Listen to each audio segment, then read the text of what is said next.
These characters have to be raid bosses in Riot's MMO. The game was teased to us over 3 years ago now, and some of the most recent changes to Season 14 have really got me thinking about it, specifically the changes to Baron Nashor. With the release of Season 14, a whole host of changes have hit the Rift, including a visual update to Baron and some added abilities. But before we go any further, let's establish what I mean by raids and raid bosses.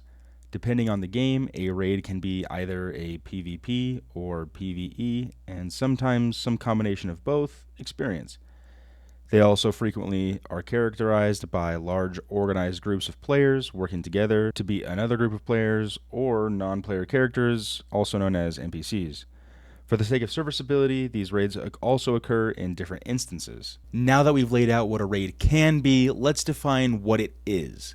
In this context, a raid is a boss versus player instanced game mode, or PvE, very akin to Final Fantasy XIV or World of Warcraft. I think to make raiding a more accessible and enjoyable feature, Riot should aim to keep group sizes small, anywhere from 5 to 15 players. Have good visual clarity, and avoid boss complexity being so high that it requires some kind of third-party program to help you get through the fight. I really don't want this. Early on, I don't want to be fighting celestial-level threats that are planning to end all life in the universe as we know it. I want to spend my early days exploring and getting to know the world of Runeterra. Luckily, I think there are some League of Legends characters that fit this. They would make some great raid bosses and storylines in the first few years after the game's release. I want to divide this video in 2 segments: monsters and champions. Yes, I'm aware that some champions are monsters, but I wanted the champs to have their own segment.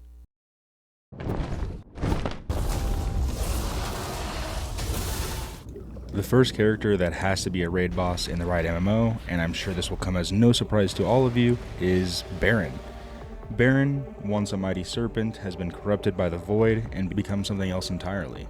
Baron resides in the Serpentine River, which winds through Ixtal and Shurima. When we inevitably cross through those areas, I'm sure Baron will become a huge problem we will need to overcome. We will probably run into Baron crossing down into the Shuriman continent after passing through Piltover and Zon. I imagine we will be traveling south to help push back the Void invasion on the freshly resurrected nation of Shurima. In an attempt to prevent us from reaching Azir in time, Belveth calls upon the Baron to halt our advance. As we arrive at the Serpentine River, the Baron bursts forth from the water, devouring our forces, pulling men and beasts alike into its gaping maws. We quickly retreat and regroup, while a plan is devised to get us past the Void monstrosity. Our best warriors, the player characters, are sent to clear the way for our armies. While walking along the river, we run into a variety of jungle and river monsters, and among them are most likely the Rift Herald and some elemental dragons. Finally reaching the Baron's pit, the fight starts off slowly but ramps up as the battle continues. The boss is rooted in the center of the room and requires a tank to be in close proximity, or it will hurl void bolts or poisonous spittle at players further away. Occasionally, we will have to dodge void beams, tail swipes, pools of poison, and spikes that pop up around the boss. Be sure to dodge its many arms attempting to pull you closer so that way you can be consumed. The next boss I hope we face in Riot's MMO is an Azakana. An Azakana is a lesser demon feeding on the emotions of their prey. They are essentially the baby versions of what Tahm Kench and Nocturne are. So why make an Azakana a raid boss over an actual full-fledged demon? I guess the answer to that is that this video is more about raid bosses early on in the MMO's lifetime. I'm sure at some point, the big-time bad guy demons will need to be taken care of. On a visit to Ionia, a particular Azakana is growing too strong for Yone to take out on his own. It is feeding on the negative emotions spread by the war with Noxus. Desperate not to be fighting a war on multiple fronts, our help is immediately requested upon arriving in Ionia. When making Azakanas into masks, Yone has to learn their true name to bring them into the physical realm. In his color story, he fights the demon in the spiritual realm first, and then reveals their name, speaks it, and then it can be turned into a mask. This fight will have 2 phases, the first in the spiritual plane, and the other in the material plane once we have learned the Azakana's name. I believe this boss has a lot of potential, especially when it comes to how we will fight the demon. And loot drops, I imagine the boss drops a weapon that resembles Yone's sword or something like that. But overall, basically picture something like the Shah from Mists of Pandaria. Okay, I feel obligated to include this one because of a community poll that I released earlier this week. Scuttle Crab.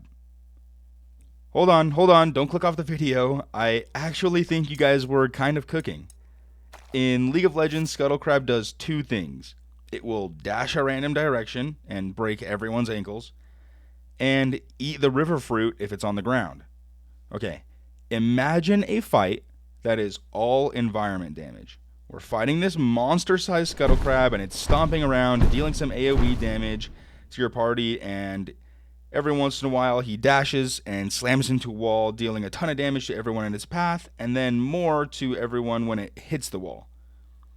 To prevent some mechanics, one of your tanks has to go get some juicy fruit and like wave it in the air or like put it on their head, I don't know, something, just to get its attention. The boss will probably have an energy bar, and when it gets full, it dashes, but you can reset its energy bar with some fruit. The more I think about it, the more excited I am to have the Scuttle Crab be a boss in the MMO. So, I don't know, I think you guys were kind of onto something.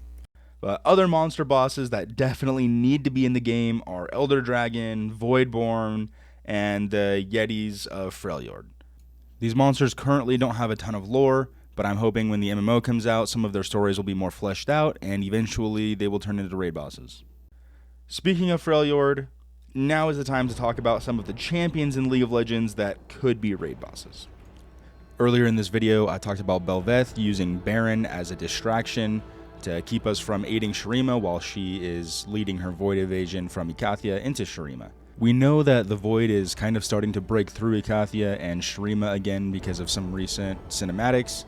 So for the purposes of this video, we are just going to assume that Ikathia is the only way that the Void has access to Runeterra. Once our forces arrive to help the Shuriman Empire, we learn a little bit about what some of Bel'Veth's goals are, and we learn that one of them is actually taking out the Watchers. The Watchers are some giant Void entities that are imprisoned in true ice by Lissandra in Freljord, but we're not really sure of what her intentions are keeping them imprisoned there, so we need to go and get this figured out. So we get to Freljord, we unite the broken tribes of Freljord, and then we begin our assault of the Frostguard Citadel. We fight our way through the Citadel until we reach the Howling Abyss. Here we encounter Lissandra, standing over the ice that the Watchers are entombed in. Lissandra's raid mechanics are not too different from what her abilities are in-game. She's throwing ice at people, rooting people, and when she needs a quick reset, she will move across the room and entomb herself in ice and give us maybe a little bit of dialogue about how we don't know what we're doing. Through this dialogue, we also learn that she isn't so sure if she's doing the right thing. During these periods where she's entombed in ice and giving us some dialogue, some of her Iceborn come out and fight us, and when they die, they turn into those little icy spirits, like her passive in-game, and chase players around and do some AoE damage.